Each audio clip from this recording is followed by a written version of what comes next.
Triangulation is difficult, and no matter where you are on the mid-wit range, I will explain it to you. It's kind of like a big sandwich. Here's the super simple way. I'll tell you the super complex, complicated way in the middle, and then I'll tell you the shortcut to that complicated way at the end, and it starts right now.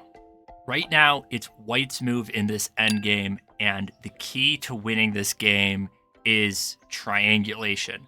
And when I say that, it means if we could repeat this position, but it was Black's move, this would be easy to convert to a win. Because if it was Black's move, he'd either have to move away from the pawn, in which case White would take that pawn, or Black could move over here, in which case White would start marching his pawns up the board.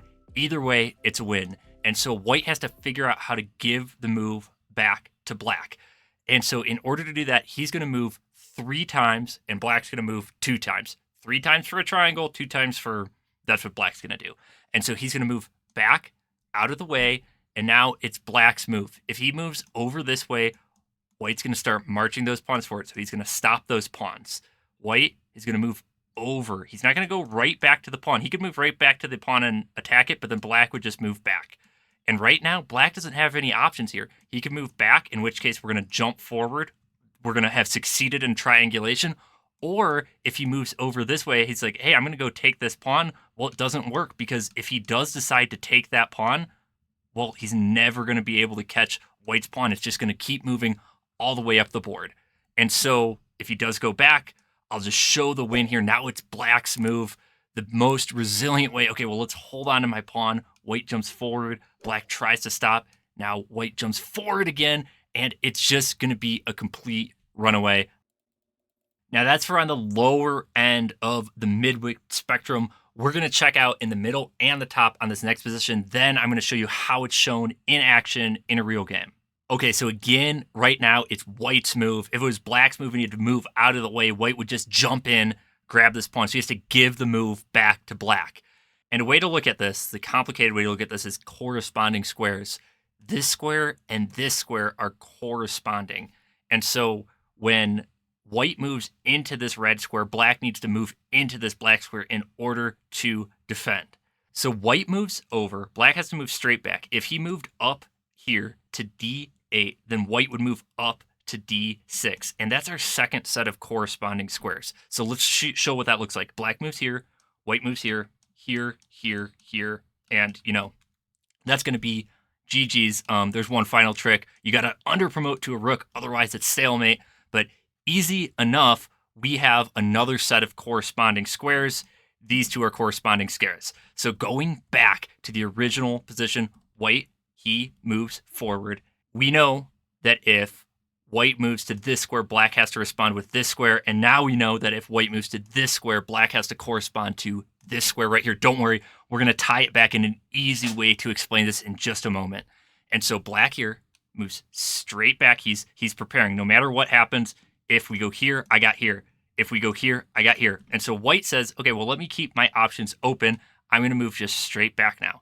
And so now Black, if he moved here, Black would move here. So that's not going to work. So he slides over. White, again, wastes another move.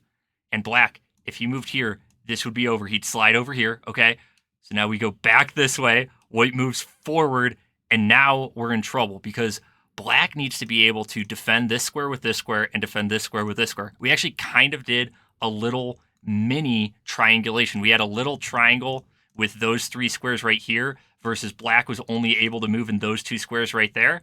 And now Black, putting my blue square back on the board, is totally busted. He has to move into one of these squares, and no matter which one he moves into, White's going to be able to take advantage. So again, if he moves over here, we already saw that. If he moves forward, now it's Black's move again. He has to move back. White's going to jump into the position, and it's just not going to be quite enough, and White's going to be able to win that. Going all the way back to the beginning, how do we keep this in a more simple thing other than these corresponding squares? It's, well, White needs to remain flexible.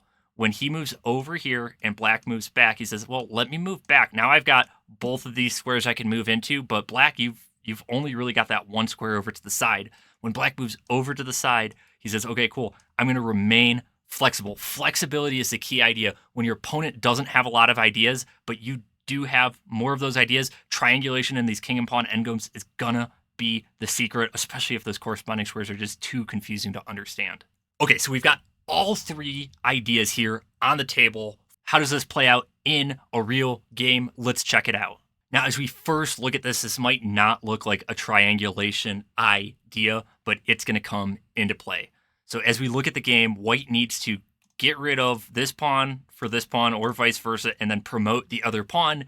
But first off, if he doesn't do anything, black's going to run into position, grab this pawn, and obviously that's going to be an easy draw. So white first has to defend this pawn. Now black, if he did decide, okay, cool, I'm going to push this pawn right now and try to force a trade, that wouldn't work. White would just push his pawn forward, and that's going to be an easy position for white to win. And so black, okay, let me just stay back. Don't want to push it too far. And it'd be really, really easy for white to go astray right now if he did play e4 right now. So e4, the king would slide forward, and you say, okay, cool, now what's the big deal? Well, no matter what happens next, if, let's say, the king goes this way, we can push, and now we have opposition. Black has the opposition. That's going to be an easy draw. Or it's like, okay, cool, let me just push this pawn. Well, same thing. We're going to be able to trade that pawn off, and, you want to be with your king as far in front of your own pawn as possible to have a chance at winning. So white's not going to be able to win this game. So a careless e4 move is not going to work. So let's look at it the other way. So let's play back to d4. Again, this is all about having options. If the white king plays forward here, we're going to push over, and now you'd think, okay, cool, we'll have that same situation. Well, it doesn't quite work because now white has the opposition. The opposition, he stepped right in front of this king, and now he is opposing that other king. My last video goes all over opposition. Check that out. I'll put a link in the description. And so, okay, cool. So the black can't push his way forward, so he's going to have to jump his way back. And, if we jump forward here, now the king is running out of spaces to move. But going back just 1 second, this idea of not going straight to e4 to deferring going to e4 until black moves to e6. So again, those two squares are corresponding. You're waiting. You're remaining flexible. So instead, we go to d4. Let's say black doesn't go over to e6. Well, we're not going to jump into e4 because those two squares are corresponding. We're going to skirt over to the side, and now black, he could either move forward or you can move sideways. So black doesn't have the move options that white does. Now he could skirt over to the side, and again, we're going to have the same thing. Now if black doesn't move up to e6, then white's going to be able to jump in here to f5. So if he goes here, we're going to go straight into f5, and now the black king has to move back either way. Now with the king moved back, we want to get our king to as aggressive as a position as possible. And now if the king, he's trying to defend, we could here just jump straight forward, and now we have the opposition. We know we're going to be able to win that game. Or alternatively, we could bring our own pawn just a little bit further forward. And now when the king jumps over to the side, we jump here, and now we're forcing the black king to run forward. Why are we doing that? Because we could jump here. When this pawn takes, we've made our own escort for our own pawn. And then if the king decides not to accept our gift of the pawn and jumps back, now again, we have a very, very cool position where our pawn, we've created an escort for him, and he's going to be able to queen before the black pawn.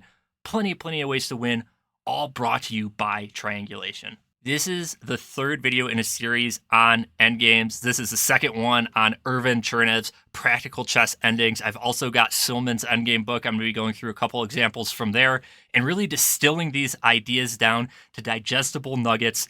We went through opposition in the last video. Right here, we're going through triangulation, and we're going to hit all the key ideas so that you'll be a super strong endgame player and be able to win more often.